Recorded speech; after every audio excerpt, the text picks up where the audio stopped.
I will definitely record this, but bottom right corner, microphone symbol. Thank you, Timon. Okay, so Uncle Cleve owned an ice house, and it was at a time when a lot of African Americans were working in fields in the South and picking cotton or tobacco or whatever it was. And these people decide they thought this was all they could do. You know, my parents did this, my grandparents did this.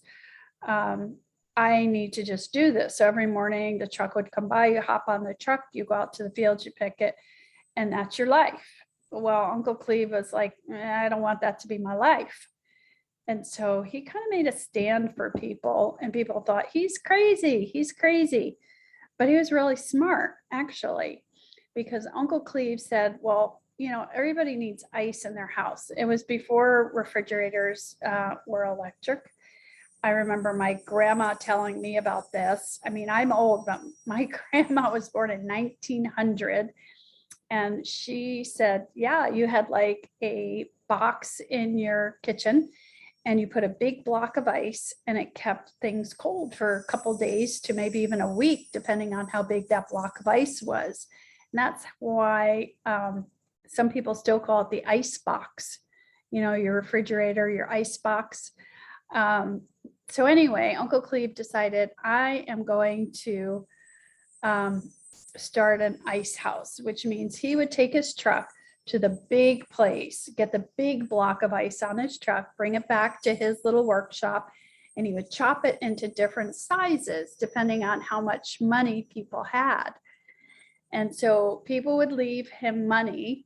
He would know his route, and they would leave the door open for him, and they would leave money like on the kitchen table. He'd take the old water or whatever it was out, put the new ice in, and he was done. And that's what he did. That was his ice house. And he became very successful at it. He made a lot of money. He could buy his own truck. He could buy things. He could go to a bank and put money in the bank, even though he wasn't allowed to go in the front door of the bank, which was really sad because he probably had more money in that bank than a lot of people. But anyway, he became very busy, and he decided to hire his grandson here, Clifton Talbert.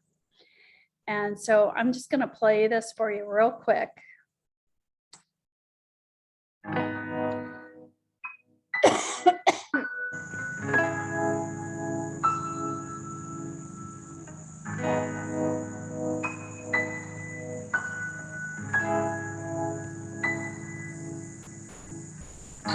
In the Deep South of the late 1950s, opportunity for most meant little more than getting a job in the cotton fields, working long, hot days for meager wages.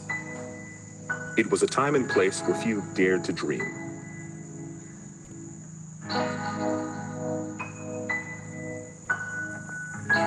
I know what got me on this journey. That man, his ice house, and the way he lived his life in my present, I can't ever forget that. It was Uncle Cleve.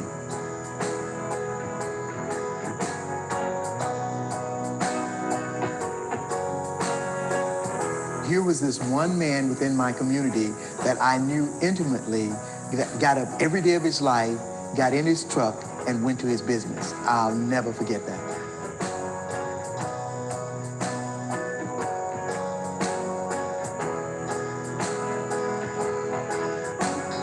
Today, the lessons Clifton Talbert learned